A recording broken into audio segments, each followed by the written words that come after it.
A Jamestown woman has been sentenced on firearm trafficking charges. April Bergman was sentenced to more than 8 years in federal prison today. The case began with the burglary investigation of 35 firearms that were taken from a Jamestown business. Officials say 3 of the firearms ended up in her possession after she traded meth for the guns.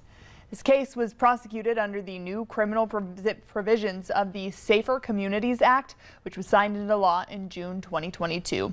The act is the first federal statute designed to target the unlawful trafficking and purchasing of firearms.